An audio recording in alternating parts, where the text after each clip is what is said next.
Saya pernah nanganin seorang suami yang dididik sama ibunya itu waktu bapak meninggal aja, ibunya ngancam kalau kamu nangis mama gampar setelah ini. Jadi dipaksa ketawa, dipaksa senyum pada saat bapak bapaknya meninggal. meninggal. Jadi kalau menyambut tamu dia gini, enggak apa-apa, bapak di surga gitu. Padahal hatinya udah ini. Pada saat dia berumah tangga, dia bisa menjadi seorang psikopat itu.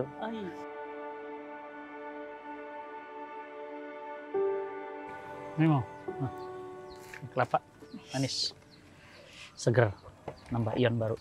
Assalamualaikum warahmatullahi wabarakatuh, teman-teman semuanya. Alhamdulillah kita sekarang lagi duduk-duduk sore, nikmat banget ya, nikmatin kelapa muda dan nggak sembarang ya. Hari ini ngobrol, walaupun kelapanya dagingnya nggak ada, tapi obrolannya daging semua. Nah kalau sekarang nih ada tren baru, istilahnya my body is mine. Betul. Tubuh gue punya gue. Betul. Bahkan sekarang saat di kalangan selebriti itu ada tren nggak mau hamil. Iya. Nggak mau, karena menurut dia punya anak itu beban, punya anak itu ngerusak fisik, Betul. punya anak itu repot, Betul. punya anak itu stres. Iya. Betul. Sehingga apa dia bilang child free, Iya. bebas nggak punya anak. Betul. Satu sisi, yang satu sisi lagi, my body is mine bisa diartikan apa? Terserah gue lah. Iya. Mau pakai baju apa kek, mau dipegang siapa Betul, kek, betul. mau diremas kek, mau Iya. terserah lah. Mau diupload, mau gimana juga sosial Betul. media, terserah gua. My body is mine. Iya. Semua my body is mine ini dapat momennya. Iya, betul. Ada peraturan pemerintah Betul. yang katanya ya badan kita ini ya silahkan aja, yang penting izin lah, yang penting Iya. boleh lah gitu.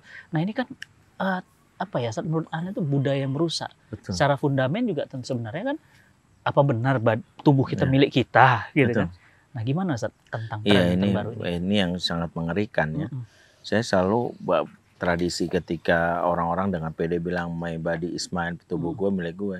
Saya tantang, coba cegah bisa diare nggak? Mm-mm. Ya, diare aja pada saat itu kalau tubuh milik kita bisa kendalikan, gak usah ke Iya. belakang. Iya. Uban yang tumbuh ini sendiri Coba adalah kendalikan. nggak bisa kita kendalikan. Keriput itu walaupun kita operasi, kalau memang bahkan Michael Jackson berusaha menjaga bahwa dirinya supaya tidak disiapkan dokter, sampai donor ginjal, semua bagian tubuh siapkan karena dia berharap bisa umur 150 tahun. Tapi ternyata tetap aja kalau datangnya nggak bisa. Itu memang, tapi sebagian besar ide pengusung-pengusung dengan Permendikbud yang menganggap bahwa seolah-olah yang menentang Permendikbud adalah orang yang senang dan kekerasan seksual.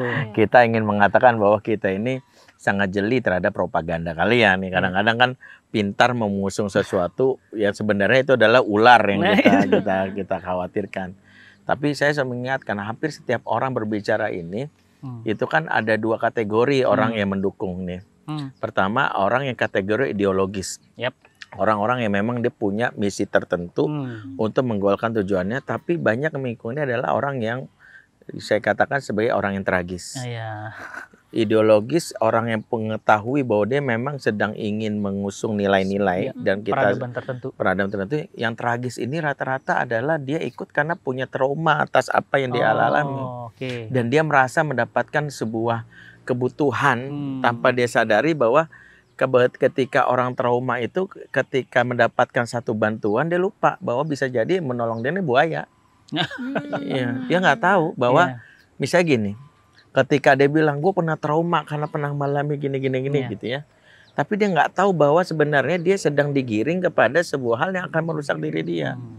Nah itulah kenapa saya bilang, ketika sekarang munculnya orang-orang yang sekarang berbicara tentang child free, ya atau yang dia bilang bahwa dia my body is mine gitu ya, karena dia punya trauma, itu memang lebih kepada apa yang diperoleh di masa kecilnya terus dia simpulkan, asal itu sesuai dengan ini saya ambil kan gitu ya. Itulah kenapa sangat kita khawatirkan ini menjadi sebuah nilai. Makanya di antara kajian saya tentang toxic parenting, saya bilang toxic parenting yang selama ini seringkali dianggap oleh orang itu adalah sekedar jangan ngomong kasar sama anak. Padahal lupa ngomong lembut tapi konten yang merusak nilai itu toksik. Sudah gini, papa sih yang asal kamu bahagia, kamu memilih jadi laki-laki atau pindah kelamin perempuan, silahkan. Orang nggak nganggap itu toksik. Itu toxic parent. Padahal racun banget. Itu racun banget. Tanpa sadar itu toksik. Misalnya tubuh kamu milik kamu ya. Silakan. Kamu lakukan itu toksik. Nah, sekarang itu orang mau berbicara toxic parent sekadar bahwa toxic itu adalah jangan jadi orang tua yang kasar. Iya. No, orang tua lembut tapi Tapi menjerumuskan itu Iya. toxic. Kamu pacaran jangan di luar, hujan di sini aja di Iya, kamar. gitu. Nah, itu. Nah, itu. Iya, itu namanya toxic. Nah, jadi memang umat Islam itu harus jeli bahwa mana harus bisa membedakan mana yang toxic, mana yang enggak. Makanya memang sayangnya bahwa kita ini kan nggak punya kemampuan membedakan itu. Kita hanya menganggap bahwa ini sesuai karena ada kebutuhan yang sekarang lagi muncul, tapi lupa bahwa yang mengusung nilai-nilai ini sedang berusaha menumpang, membonceng gitu ya. Atas nama kekerasan seksual, akhirnya diperuntukkan kepada selagi itu suka sama suka, lapang ridho sama ridho, halal gitu ya. Tidak kena delik hukuman. Nah itulah kita hanya memindahkan anak-anak kita dari yang namanya perilaku kezaliman satu kepada kezaliman yang lain. Kalau satu zolim dari sisi melakukan kejahatan orang lain dirampas, tapi yang satu lagi hukum Allah dirampas. Nah, itu lebih parah. Itu dan paling itu parah. Paling parah. Itu poin banget. Itu dia nggak tahu bahwa hukum Allah. Iya, merampas hukum Allah. Satu dia merampas. Dia melakukan, dia nggak sadar bahwa ketika melakukan perzinahan itu hukum Allah dirampas. Dan itu rusak sekali masyarakat seperti itu. Makanya memang ya sekarang kita bersyukur ya bahwa para boleh dibilang ilmuwan-ilmuwan kita yang concern terhadap isu-isu ini kan juga punya counter sendiri. Para ideolog-ideolog muslim yang tahu membaca ini ya. Saya berpikir memang kita bersyukurlah ada orang-orang yang punya kontra narasi terhadap isu-isu ini gitu ya. Tinggal kita push aja lah. Gitu. Nah, secara di rumah tangga pembinaan ayah ibu kepada anak sebenarnya seharusnya seperti apa pendidikan ini? Apakah ada istilah pendidikan seksual bagi anak? Iya. Ya kan sebenarnya bagi Islam seperti apa? Iya, makanya satu tarbiyatul jinsiyah versi kita adalah terkait dengan tarbiyatus saksiyah. Selama ini orang menganggap tarbiyatul jinsiyah pendidikan seksualitas semata-matanya sebatas mengenalkan organ reproduksi. Tidak. Kalau kita itu tarbiyatul jinsiyah itu ada tarbiyatus saksiyah yang ujung-ujungnya adalah akhlakul karimah. Misalnya gini, bagaimana laki-laki menjadi laki-laki sesuai dengan fitrahnya laki-laki. Misalnya gini, laki-laki tidak menyakiti perempuan bukan karena ingin banggakan, karena Allah memuliakannya. Ini petunjuk Allah. Makanya ketika misalnya dia memuliakan adiknya, kita hanya bilang karena lelaki terbaik adalah yang memuliakan wanita. Jadi dihubungkanlah dengan nilai-nilai syar'i. Makanya nggak bisa dengan pendekatan pendidikan seksualitas, mohon maaf ya, ala barat yang sekedar mengatakan bahwa yang jelas misalnya ini namanya penis, ini namanya vagina, kalau berhubungan terjadi kehamilan, kalau bisa pengen hamil kamu bisa pakai kondom. Begitu seperti itu pendidikan seksual. Kalau kita nggak usah diajarkan karena itu naluri syahwat yang semua kambing orang juga tahu. Kambing juga tahu. Tapi kan maaf gini, ketika kita menyebut misalnya ke anak pendidikan seksual Islam, nah ini kemaluan. Kenapa disebut kemaluan? Karena malu untuk punya orang kau lihat dan malu untuk punyamu diperlihatkan. Jadi ada nilai. Kenapa? Kita sesuaikan dengan nilai Islam. Fa'illam tastahi fasna masyita. Kalau kamu nggak punya rasa malu, berbuat sesuka hati. Sekarang kenapa ada orang-orang perempuan, para seleb yang punya follower banyak, dia berbuat dengan atas nama percaya diri, kebebasan berekspresi, tapi dia keluar dari busur agama karena tidak punya rasa malu. Padahal rasa malu itu bagian pendidikan seksualitas. Rasa malu itulah memagari seseorang. Sehingga rasa malu itu software yang membuat kelak seseorang itu ketika dikenalkan hukum-hukum seperti hijab. Dia nggak perlu capek-capek, orang tua pakai hijabnya. Dengan kesadaran sendiri, Umi ada laki-laki tutup. Malu aku. Sebagian ortu yang selama ini kerepotan mendidik anak perempuannya untuk memakai hijab karena softwarenya lupa diinstal di umur 0 sampai 7. Rasa malu tadi. Kenapa? Kalaupun dia pakai hijab, rasa malunya nggak diinstal, hijabnya malu-maluin. Dia berhijab tapi tadi dia goyang-goyang, bahkan dia bisa merokok dia dengan atas nama kita mah pede loh. Kan sudah berhijab. Betul. Padahal kita lihat PD itu lawan bukan malu, PD itu minder. Malu itu adalah kemuliaan. Makanya jangan dibenturkan. Daripada anak si itu minder. No, ini malu bukan minder. Karena malu itu berkaitan adab. Minder itu berkaitan dengan kompetensi. Saya nggak bisa. Itu malu. Itu minder, maaf. Minder, ya? Minder. Tapi kalau saya nggak mau. Iya. Kenapa? Karena malu. Malu. Karena bukan saya nggak bisa, saya nggak mau. Ini menjatuhkan kehormatan saya. Saya nggak mau. Itu malu. Tapi kalau saya nggak bisa, aku tuh bodoh, itu minder. Nah, anak kita, maaf, saya selalu bertanya, Ustadz bagaimana membuat anak supaya pede? Jangan pede dulu, PA dulu. Jangan percaya diri, tapi percaya Allah dulu. Karena kalau anak pede, dia akan bilang bahwa tubuh gue milik gue. Allahnya belakangan. Allah belakangan. Ya. Kau percaya Allah, tubuh gue milik Allah.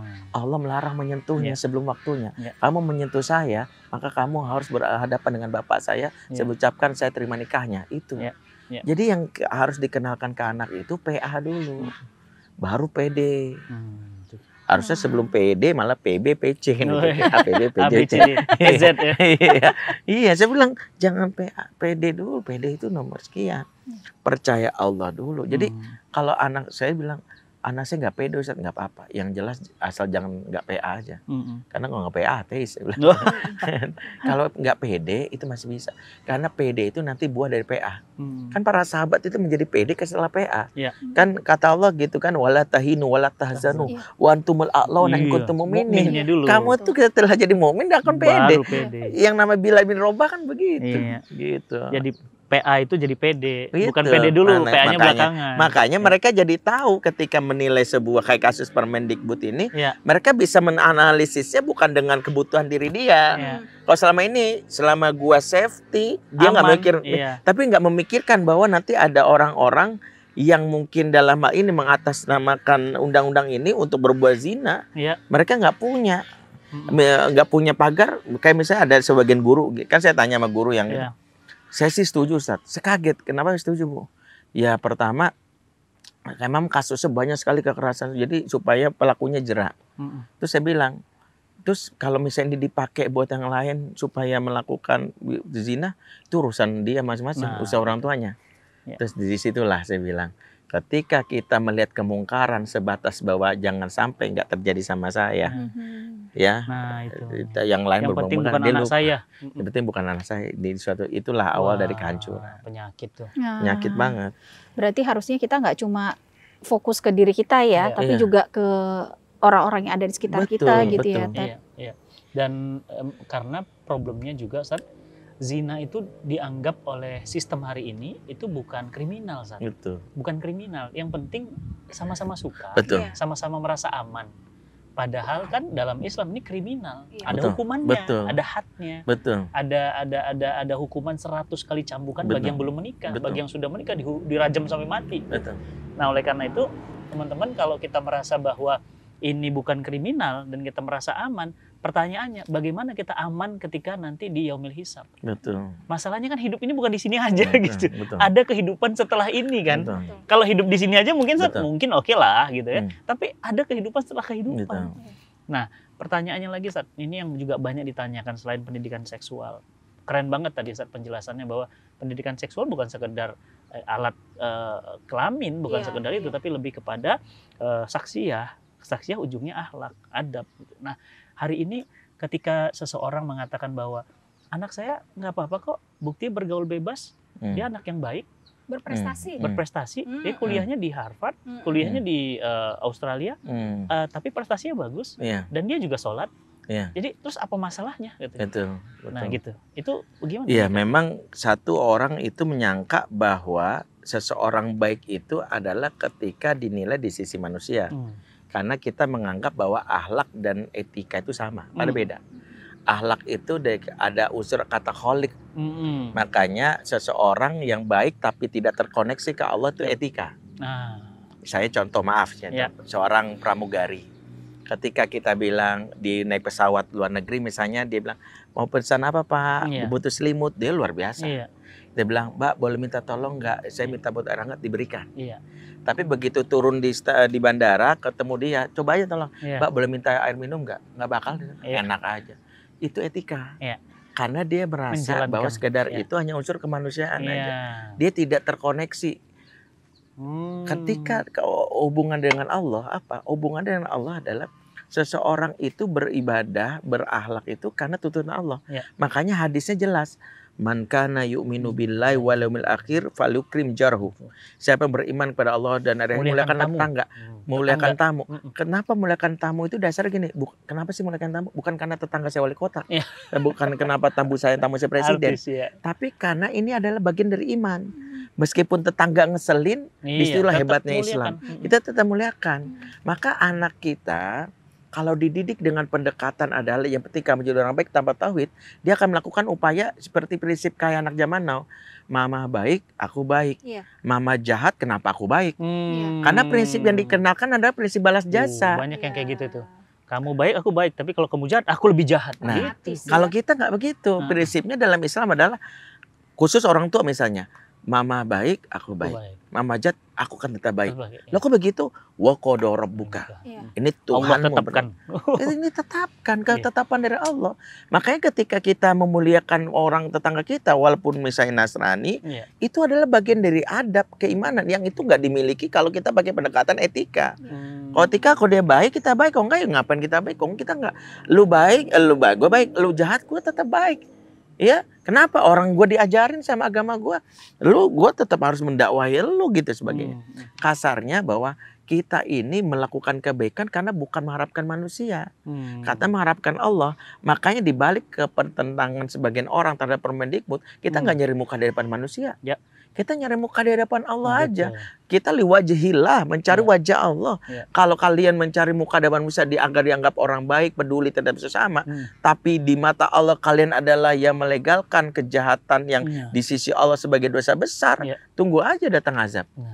Karena kan kadang-kadang kita merasa sistem di masyarakat itu rusak karena sekedar kezoliman kepada manusia.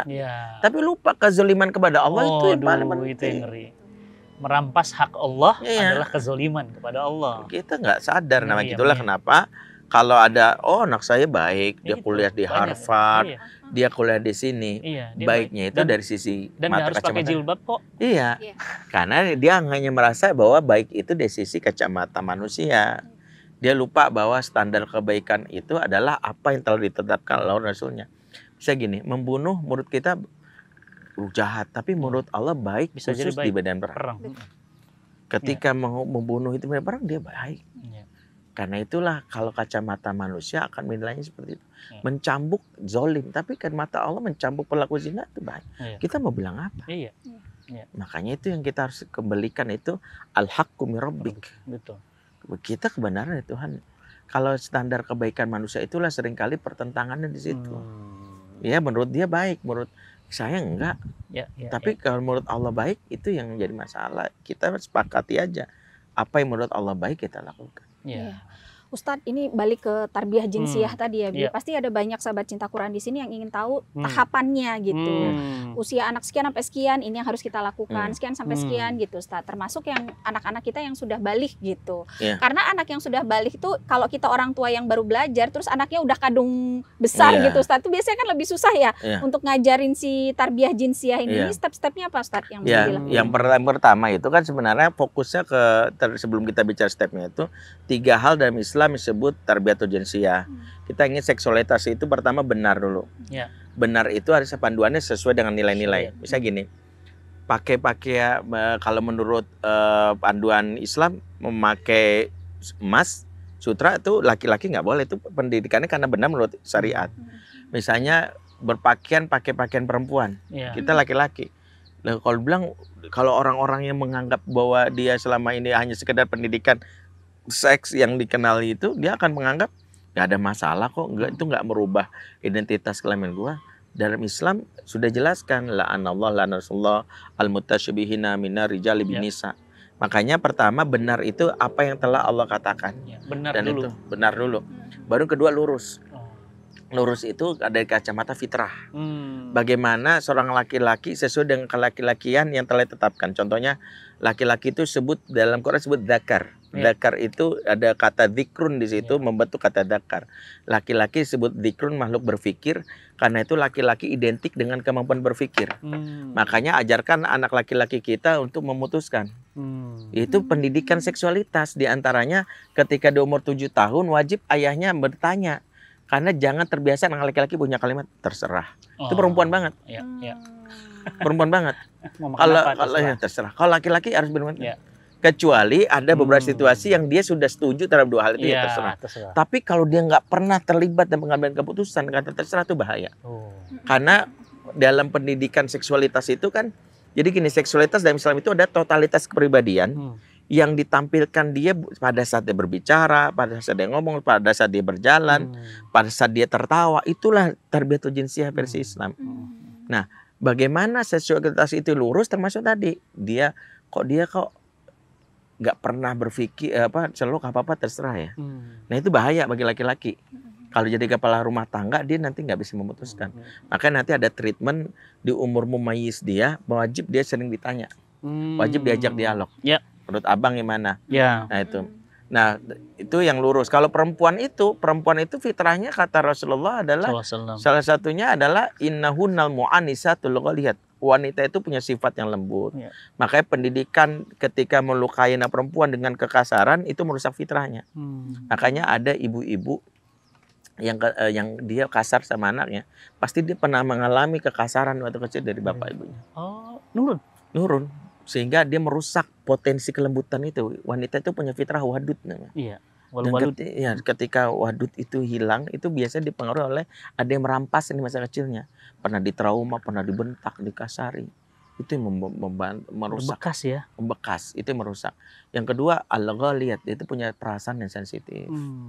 Nah, kayaknya kenapa kalau dari sisi treatmentnya, kalau ngomong laki-laki itu, kita bilangnya kalau papa pikir, kalau abi pikir. Kalau perempuan, kalau abi rasa. Itu salah satu contoh. Itu satu contoh yang membedakan. Rasain nggak? Ya, gitu ya. Hal-hal seperti pikirin itu. Nggak? Itu beda. Kayak misalnya kalau perempuan tuh lebih sering diusap, kalau laki-laki ditepuk. Betul. Itu salah satu yang kita lakukan. Pride-nya di situ. Pride-nya di situ. Nah, termasuk, barulah seksualitas yang ketiga yang sehat. BLS, lurus, sehat. Nah, kalau sehat itu berkaitan dengan kelaki-lakian dan perempuan itu sehat itu dari sisi sehat secara psikologis dan sehat secara medis. Kenapa harus dihitan, kenapa ada diajarkan tentang bagaimana masa menstruasi, termasuk bagaimana secara psikologis bahwa laki-laki diizinkan menangis. Bahwa secara psikologis menangis beda dengan cengeng. Cengeng sikap mental untuk flight. Ya. Sementara nangis kita identikan dengan kelembutan jiwa. Bahkan laki-laki nggak pernah bisa menangis, dia bisa jadi nggak punya perasaan peka terhadap pasangannya. Iya, betul. Ya, cuman tangisan laki-laki itu mengerucut. Kalau di masa kecilnya 0-7 nangis atas urusan dia, nggak punya handphone, ini nggak ada nangis. Ketika sudah beranjak remaja, nangis seputar urusan pernikahan dia dengan temannya. Nanti ketika remaja ke atas, nangis laki-laki yang benar itu tangisannya seputar yang berkaitan orang di bawah tanggungannya. Ibunya misalnya kecewa dengan dia menangis, ya Allah kecewa banget. Istrinya misalnya tersakiti karena dia kelaparan, nangis gitu ya. Dia punya seorang guru ketika murid yang dia nangis. Jadi air mata laki-laki itu nanti akan mengerucut gitu dari urut di dia, kemudian tengah-tengah antara dia dengan temannya pergaulannya nanti mengerucut untuk orang lain saja. Ketika dia mengurus dirinya dia nggak peduli. Itu laki-laki yang diajarkan Rasulullah itu seperti itu. Benar. Itu dia nggak peduli. Saya sih nggak apa-apa, saya sih nggak punya uang nggak apa-apa. Tapi istri saya ini kasih ya Allah. Kayak gitu. Laki-laki itu gitu. Nah itu nanti itu BLS itu. Nah baru itu, kalau tahapannya memang butuh kajian panjang. Artinya bahwa ya laki-laki menangis memang pada tempatnya ya. Pada tempatnya karena itu kan bagian dari kelembutan jiwa. Abu Bakar As-Siddiq menangis. Umar bahkan pingsan. Iya. Sesuatu yang nanti berkaitan karena menangis itu kemampuan dia empati merasa. Kalau dia nggak punya menangis dia nggak bisa mengenal perasaan. Kenapa sih orang kok nangis ya gitu. Saya pernah nanganin seorang suami yang dididik sama ibunya itu waktu bapak yang meninggal aja, ibunya ngancam kalau kamu nangis mama gampar setelah ini. Jadi dipaksa ketawa, dipaksa senyum pada saat bapak meninggal. Jadi kalau menyambut tamu dia gini, enggak apa-apa, bapak di surga gitu. Padahal hatinya udah pada saat dia berumah tangga, dia bisa menjadi seorang psikopat itu. Misalnya memukul istrinya tapi nggak merasa bersalah. Karena itu terlihat rasanya udah. Masa gitu udah nangis sih? Biasa kali. Udah dipotong-potong ya. kayak gitu. Mayat Itu sampai psikopat akhirnya kan? sampai segitu, sampai istrinya tuh sampai udah nggak tahan. Ya udah akhirnya saya bilang ya pilihan. Saya juga bilang setiap orang bisa mengetahui lah bagaimana kapasitas kemampuannya, akhirnya bercerai. Dan akhirnya istri suaminya itu cerita sama saya. Dia tuh nggak berpikir kenapa sih orang lain tuh bisa nangis. Dia nggak bisa, memang dia nggak bisa. Dia kalau ngeliat orang lain apaan sih? Nggak bisa. Karena momen dia merasakan hancur itu waktu bapak meninggal. Dan ibunya memaksa gitu, pokoknya mama nggak izinkan anak mama nangis. Bahkan harus dilawan, itu kan menyakitkan banget. Orang lagi duka disuruh senyum. Iyalah. Nah, berarti kalau kita belajar tadi ya Bi ya tentang parenting, hubungan suami istri, ini bukan soal kita dan ke anak kita aja ya Ustadz, tapi nanti ke cucu kita, ke cicit kita. Allah Akbar. Makanya kan doanya itu zuriyah itu kan bukan hanya anak. Tapi bagaimana ke cucu, zuriyah keturunan. Karena kan ada hal yang nanti diwariskan. Makanya salah satu yang kita pelajari dalam Quran itu keluarganya Ibrahim. Karena berhasil membuat keturunannya kepada ya Ibnul Karim. Kenapa Yusuf tuh digelari bapaknya mulia, bapaknya mulia? Karena kan tadi dari keturunan itu. Makanya Ibrahim itu contoh keluarga yang sukses. Innallaha astafa Adama wa Nuha wa ala Ibrahim. Karena keturunannya itu bukan hanya sampai Ishak dan Ismail, sampai kepada Yakub, sampai kepada Yusuf, bahkan kepada baginda Nabi. Itu kenapa kita berdoa banget supaya kita ini mengasuh bukan hanya untuk anak kita. Kita kan sedang melakukan estafet keimanan yang kita ajarkan. Bahwa apa yang disampaikan abinya hari ini mudah-mudahan berbekas dan itu jadikan pola untuk dia ke anaknya. Nanti kita ingatkan, nanti jadikan pola lagi terus. Itu yang kita inginkan.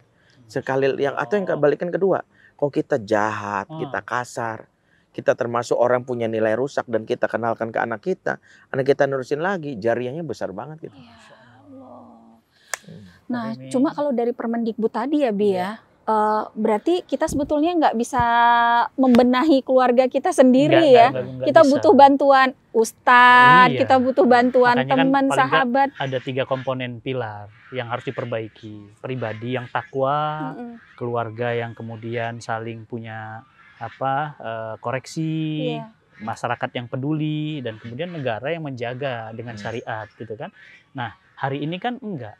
Malah kita udah berusaha bangun rumah, dirubuhin sama sistem. Betul. Bangun anak soleh, buat konten porno, dibolehin. Buat ini dibenerin, bencong ditayangin. Jadi harapan kita dengan pesan ini bahwa My Body Is Mine sebenarnya adalah satu pesan peradaban sebenarnya. Peradaban yang ingin menghancurkan peradaban Islam. Tapi teman-teman nih ngobrol-ngobrol, ini luar biasa nih Ustadz Bendri ini nggak pulang-pulang ini. Padahal lagi sini Ustadz mau ke Cibinong. Nah, jadi teman-teman insya Allah kita akan lanjutin lagi. Tapi yang pasti kesimpulannya sudah bisa diambil, ya, bahwa tubuh kita milik Allah, ya, bahwa kita akan kembali kepada Allah, dan kita pun berasal dari Allah. Maka jagalah tubuh kita sesuai aturan Allah ya.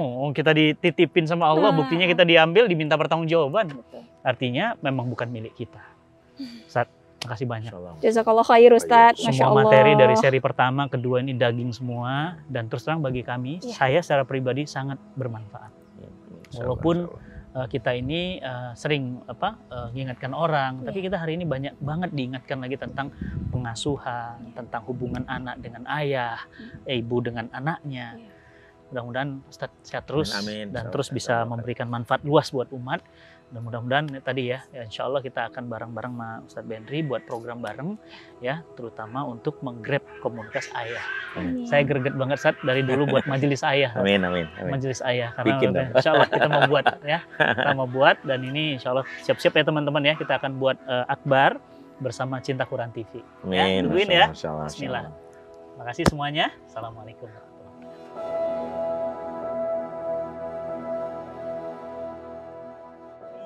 Wakafnya mereka berdua teman-teman udah jadi seperti ini. Masya Allah, ini wakafnya antum, yang antum bilang Ustadz ada sedikit titipan, mudah-mudahan buat rumah saya di sana nanti Ustadz.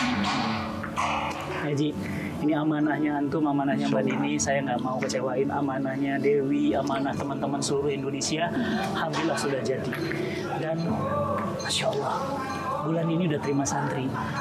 Jadi bayangin mereka bacain Quran buat antum terus. Masya Allah, aku ini Masya Allah. Ih, Mbak Dini nangis beneran. Ini bukan rekayasa lo ya, bukan ya.